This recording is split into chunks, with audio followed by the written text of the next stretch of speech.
Thank you so much for this great introduction, Governor Campbell, or Premier Campbell. It's exactly the way I wrote it. It's great. Just joking. He has been a terrific partner and a great, great friend, and of course we will see each other up there at the Olympics, which is going to be probably the best organized Olympics knowing you. So thank you very much also for your invitation.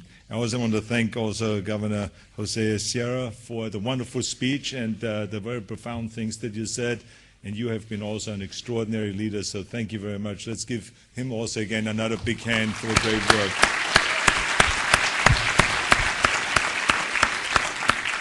And then Ivo de Boer from the UN, we want to thank him for organizing this and being a great leader and believing in subnational governments. And also we have from California here some people like Linda Adams, who is in charge of the EPA. Where's Linda Adams? Stand up, Linda. Let's give her a big hand. Then Senator Fran Powerfully, who is a great, great leader. Where is she? Can you get up? Okay, right there. Extraordinary leader in California. Without her, we wouldn't have been able to go as far as we did with reduction of greenhouse gases and so on. And then we have Assemblywoman Nancy Skinner. Where is she? She's also here. Let's give her also a big hand. I love giving this speech here just simply because I'm not the only one that has an accent. It's a good place to come. But anyway, it is wonderful to be back here again. So before I say anything and do anything, let me just thank the UN and the people who have worked very hard on this to make this whole meeting happening. Let's give them a big hand for the great, great organization. And I especially want to thank Secretary General Ban Ki-moon for his early attention to the threat of global climate change. And I want to congratulate him on his great, great leadership on the issue that has brought us all together. I'm delighted and honored to be here with you in Copenhagen. This is not the first time I've been here. I've been here many, many times before, if it is for my movie promotions or for coming here for bodybuilding and weightlifting seminars or just on vacation and so on. But I never thought then that one day I would get here as the governor of the great state and talk about climate change. So this is really terrific. So it's great, and this city, of course, distinguishes itself for being so clean that you can actually swim in its harbor, even though I wouldn't recommend it right now because it's a little cold, of course. But how happy we would be if all the world's harbors would be as clean. As everyone knows, also in the harbor there is a little mermaid, the statue based on a Hans Christian Andersen fairy tale. Now, when I was a boy in Austria, the Andersen fairy tale that I always liked best was The Ugly Duckling. And looking back, I think the reason that I liked it was because it was a tale of transformation. And that spoke to me inside. I've always believed in the tremendous power of personal transformation. The desire and the hope and the desperate need for planetary transformation is what brought us together here. And the question is this also a fairy tale? Is it a dream? Is it a false hope? And if it is not, how do we make it real? Is that something that we ought to discuss? And this is something that I do want to discuss here while I'm here with you. Look around this carbon-conscious city, and you should feel hope. Copenhagen is often voted as one of the most livable cities in the world. So the question really is, how do we make the world itself livable and sustainable? Certainly it would be terrific if the world's governments reached an agreement and put hard caps on greenhouse gases, while generously helping poor nations who are least responsible for and least able to respond to climate change. Attempting to reach such an agreement is good and is actually very, very important. But why do we put so many hopes and eggs into the big international agreement basket, when according to the UN itself, up to 80% of greenhouse gas mitigation will be done at the sub-national level? In recent weeks, the prospect of this gathering here have gone up and down like a roller coaster ride. And everyone was in fear of, like, what would the US do? What would China do or not do? Is it going to be 20% reductions or 17% reductions? Is the base 1990 or 2005? Should it be 350 parts per million or 450 parts per million? But what if I said that international agreements, as critical as they are, will never do enough? What if we took that as a given? Wouldn't that expand the possibilities and approaches for progress we would consider? I mean, my late mother-in-law, Eunice Kennedy Shriver, the remarkable woman who started Special Olympics, an organization that dedicates itself to people with intellectual disabilities, gave me an insight on this. She was the sister of John F. Kennedy and Robert Kennedy and Teddy Kennedy, and she knew everyone in American power and politics. But she once told me that while the federal government was important for policies related to Special Olympics, such as health care, equal rights, job creation, dental care, and so on, but she never would have relied solely on the federal government to build Special Olympics. She said you needed all kinds of different elements and entities, like local government, state government, volunteers, corporate sponsors, coaches, celebrities, and of course the families. She said no one from government is going to be there at the sports events and hug those kids when they come through the finish line, or organize the competition so there is a finish line in the first place. No one from government trains those kids so they don't hurt themselves or so they know how to perform those sports. She said no, that is up to many of us, many different entities.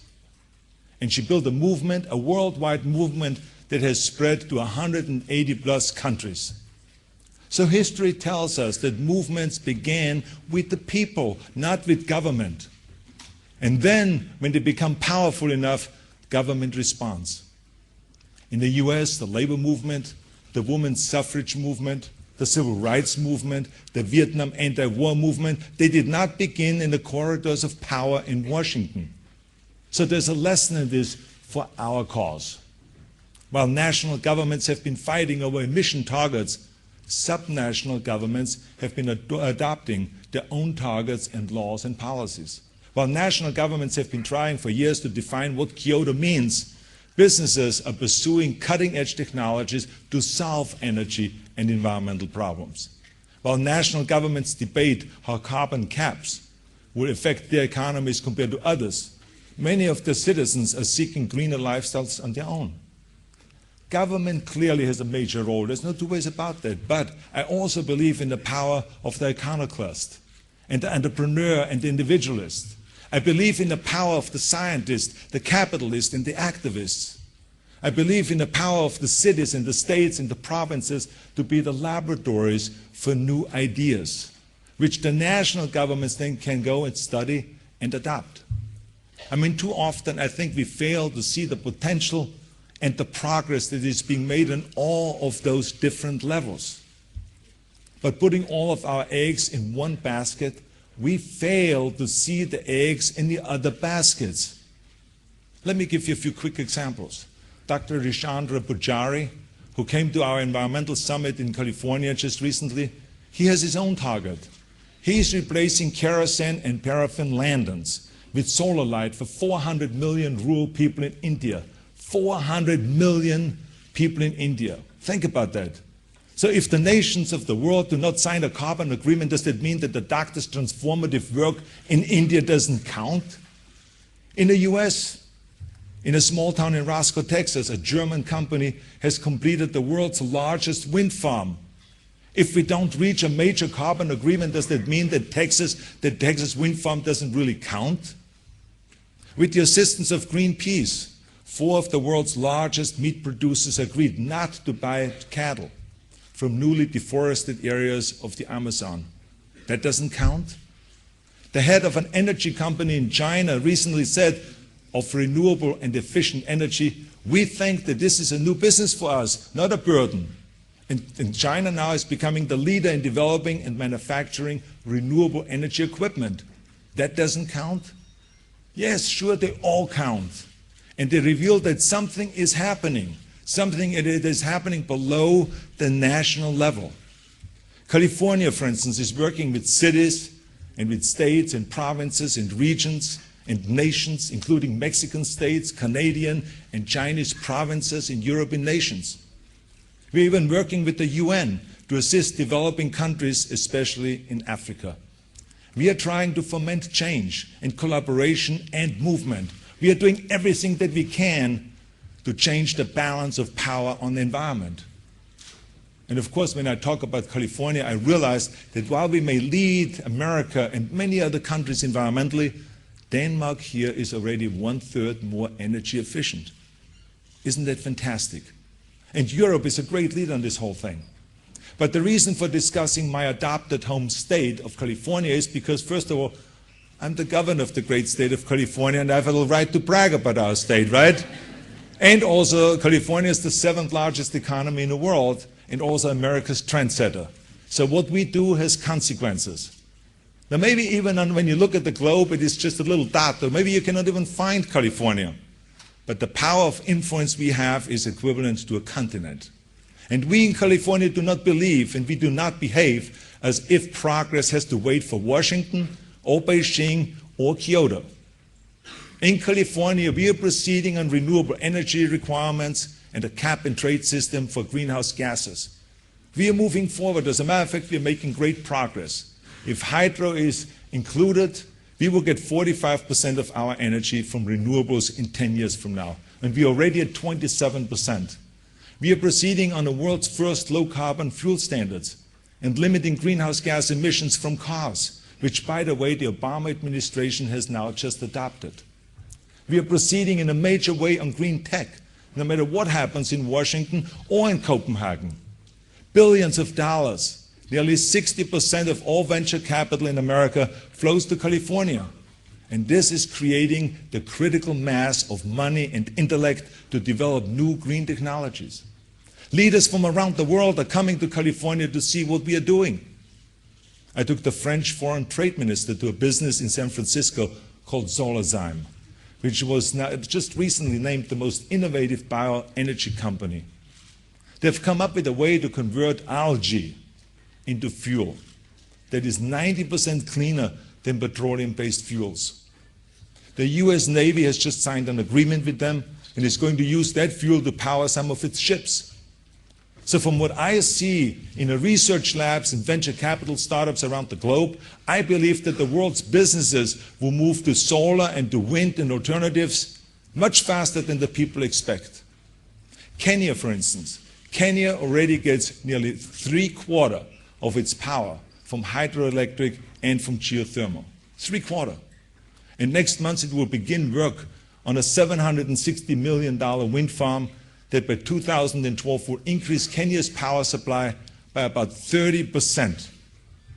Now the uplifting thing is that the developing nations will be able to leapfrog into the green economy and skip the fossil-fueled industrial revolution. Isn't that wonderful? I believe that we have economics on our side. Since the supply of wind and sun and algae is unlimited, their prices will not jump. That cannot be said of oil, the supply of which is limited and declining. That cannot be said of coal, whose costs of extraction and labor and transportation are bound to rise. So I believe technological and economic forces will overtake the political and the regulatory efforts of national governments. We are beginning one of history's great transitions, the transition to a new economic foundation for the 21st century and beyond. Shouldn't we organize to encourage this transition, even as we continue to work towards international compacts? Of course we should. Now, if this conference does not get the strong agreement, some will say that Copenhagen has failed, that we talked grandly, but we're fooling ourselves, much like the fairy tale, the emperor has no clothes. And others will say that any agreement that is being reached isn't enough because the world is going to melt and we are going to die anyway. And others will say, look at those crazy people trying to wreck the global economy. No, ladies and gentlemen, this conference is automatically and already a success. Kyoto brought the world's focus to what must be done. It brought the focus to that whole subject. We didn't know then what we know now. We didn't have as much experience with the science that we will research or the hurdles that we will face. But Kyoto made us think differently about the world. And perhaps the real success of Copenhagen is to give us the opportunity to think differently again.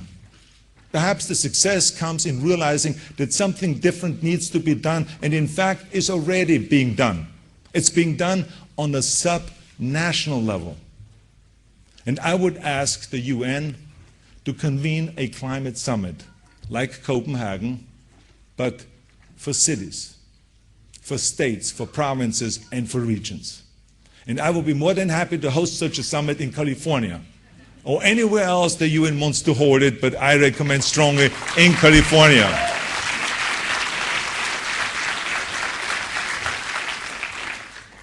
People like coming to California.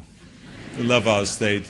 So ladies and gentlemen, the world's governments alone cannot make progress. The kind of progress that is needed on global climate change, they alone cannot do it. They need everyone coming together, everyone working together. They need the cities, they need the states, they need the provinces and the regions. They need the corporations, the activists, the scientists, and the universities. They need the individuals whose vision and determination create movements. They need everybody out there. So ladies and gentlemen, let us regain our momentum. Let us regain our purpose. Let us regain our hope by liberating the transformative power beneath the national level. That can be the great contribution of Copenhagen. That could be the great contribution of Copenhagen. So thank you very much for inviting me. Thank you for your kind attention and warm hospitality, and thank you for the great passion and for the hard work that you all do. And it is very important that we continue with this work, so thank you very much, and I'll be back. Thank you. Thank you.